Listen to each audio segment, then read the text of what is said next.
Hello students of class 8. Today we will learn chapter 3rd in your science, synthetic fibers and plastics. हमने पहले के first और second chapter पढ़ लिए हैं और इनके आपको क्वेश्चन आंसर भी बता दिया गया है, नोट्स भी दे दिए गए हैं. अब जो हमारा थर्ड चैप्टर है synthetic fibres and plastic. Synthetic इसका अर्थ है संश्लेषण, यानी बनाना, निर्मित करना. तो यहाँ जो है सिंथेटिक फाइबर्स, फाइबर्स क्या मतलब होता है? रेशा. जैसे हम कपड़े पहनते हैं तो इसके धागे होते हैं, वो क्या है? फाइबर्स है. तो पहले हम बात करेंगे सिंथेटिक फाइबर्स की कि किससे कहते हैं. तो मैन मेड, मनुष्य के द्वारा बनाया गया, तो ये क्या है? सिंथेटिक कहलाएगा. तो यदि आपसे क्वेश्चन पूछा जाता है कि सिंथेटिक फाइबर्स किसे कहेंगे, तो आप क्या कहेंगे? By man made fibres are called synthetic fibres. कि यदि मनुष्य के द्वारा कोई फाइबर्स का निर्माण किया गया है, संश्लेषण किया गया है या उसको बनाया गया है, तो हम क्या कहेंगे? ये संश्लेषित रेशे हैं. अब हम बात करेंगे कि सिंथेटिक फाइबर्स जो है तो ये कैसे बनते हैं. तो जैसे आप देखेंगे कि यदि हम एक मॉलिक्यूल लिया तो ये क्या कहलाएगा? सिंगल. लेकिन इसके साथ में यदि हम एक और जोड़ देते हैं, फिर और जोड़ देते हैं, फिर और जोड़ देते हैं, इस तरह से जुड़ता जा रहा है. तो जुड़ते जुड़ते जुड़ते जुड़ते इसकी संख्या क्या होगी? बढ़ जाएगी. तो जो ये पार्ट, एक पार्ट है, ये सिंगल यूनिट कहलाएगा.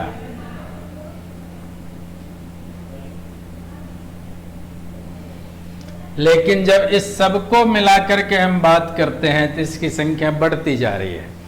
तो ये क्या है? बहुत सारे हो गए और बहुत होते हैं तो मैनी कहते हैं, और मैनी को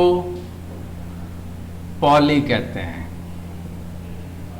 तो देखिए सिंगल यूनिट, यूनिट मीन्स क्या है? मर.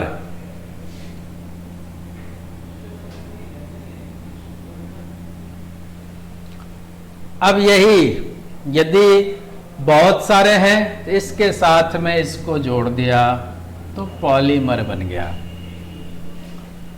कि यहां हम देखेंगे ये है एकलक और ये है बहुलक. यूनिट का अर्थ है लक. अब यहां हम देखते हैं कि बहुत सारे जब मॉलिक्यूल्स या यूनिट मिल जाता है तो बनाता है पॉलीमर. यदि क्वेश्चन पूछा जाता है कि जो पॉलीमर है ये कैसे बनते हैं या किसे कहते हैं, तो हम क्या कहेंगे कि यदि हम चर्चा करते हैं कोई भी एक मॉलिक्यूल की, तो एक मॉलिक्यूल है तब तो सिंगल यूनिट हुआ, लेकिन इसकी संख्या जब बहुत ज्यादा हो जाती है तो बहुत सारे यूनिट मिल करके जब किसी फाइबर का निर्माण करेगा तो वो क्या कहलाएगा? पॉलीमर कहलाता है. और इस प्रोसेस को हम पॉलीमराइजेशन कहते हैं. हिंदी में इसको बहुलकीकरण कहते हैं.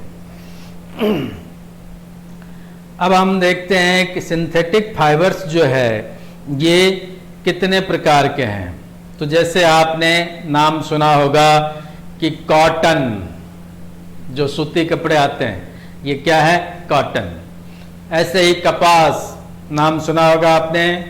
कपास की खेती भी होती है, उससे रुई निकलता है और उसी रुई से जो धागे बनाए जाते हैं वो कॉटन कहलाता है. अब हम देखते हैं कि यदि हम कॉटन के अलावा दूसरे चीजों के बारे में सोचते हैं, तो जैसे नेचुरल जो सिल्क होता है,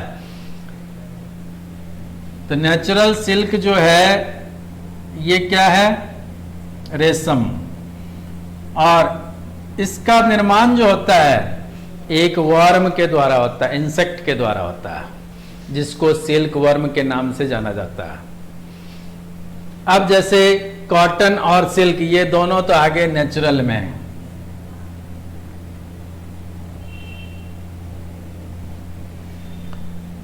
लेकिन इसके अलावा और कौन कौन से हैं जो कि आर्टिफिशियल कहलाते हैं. तो आर्टिफिशियल में जैसे हम देखते हैं rayon, nylon, polyester, terylene, polystyrene, तो ये सब क्या है, क्या कहलाएंगे, सिंथेटिक हैं और आर्टिफिशियल में है। इसी को आर्टिफिशियल भी कह सकते हैं, मैन मेड भी कह सकते हैं और सिंथेटिक भी कह सकते हैं। तीनों नाम याद रखना आपको। तो अब हम पहला पार्ट ले रहे हैं, रेयॉन। रेयॉन जो है इसका निर्माण, लकड़ी होते हैं, इन लकड़ियों के पल्प से, पल्प आप जानते हैं, तो वुड पल्प से बनता है ये। तो लकड़ियों के गूदे, उसको पल्प कहते हैं हम, और इससे इसका निर्माण किया जाता है। अब हम देखते हैं कि जो ये इसका स्ट्रक्चर होगा तो कैसा दिखेगा, सिल्क के जैसा दिखता है। इसलिए रेयॉन को आर्टिफिशियल सिल्क भी कहा जाता है।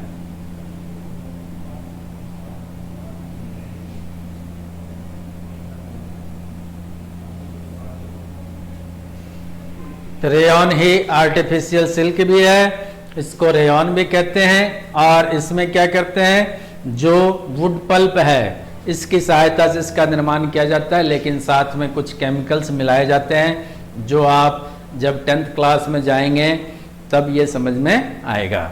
उस समय आपको इसके रिएक्शंस वगैरह भी मिलेंगे। इसके अलावा है कि जैसे हम देखते हैं कि सिल्क जो है, जो रेयॉन है, इसको बुन करके तैयार किया। अब इसमें आप देखेंगे कि बहुत सारे चीज़ों को मिक्स करके इसका निर्माण किया गया है। तो इसका यूज कैसे करते हैं हम, तो बेड शीट, जो बेड शीट होता है उसमें रेयॉन के कपड़े का यूज किया जाता है।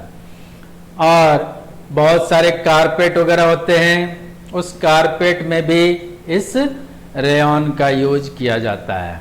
अब आता है नायलॉन।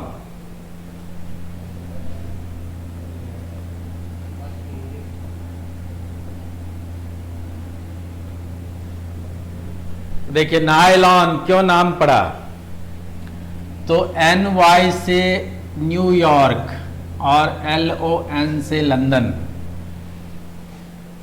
न्यूयॉर्क और लंदन दोनों ने मिलकर के इसका निर्माण किया था, इसलिए इसका नाम दिया गया नायलॉन। इसमें आप देखेंगे केमिकल का यूज होता है। एक तो होता है एडिपिक एसिड और एक होता है hexamethylene diamine.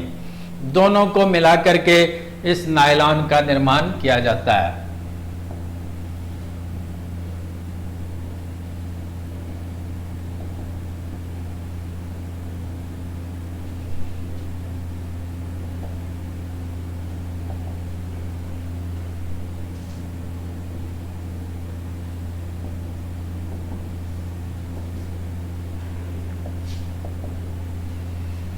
Hexamethylene diamine and adipic acid दोनों को मिला करके और नायलॉन तैयार किया जाता है। अब जैसे हम देखते हैं नायलॉन का यूज क्या होता है, तो जैसे आप देखते हैं कि नायलॉन जो है, इसमें जैसे मोजे वगैरह हम पहनते हैं तो ये नायलॉन से बना होता है।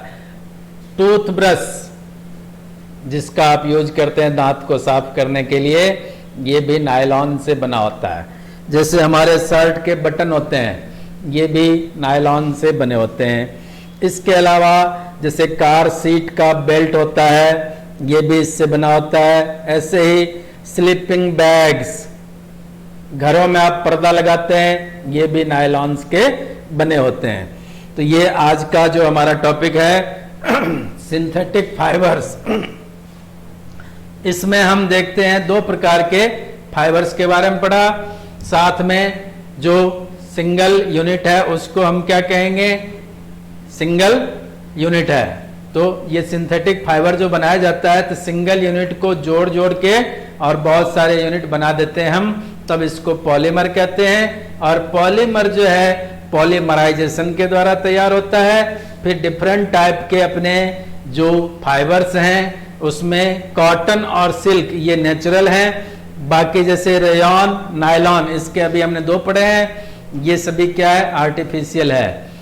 Okay, thank you.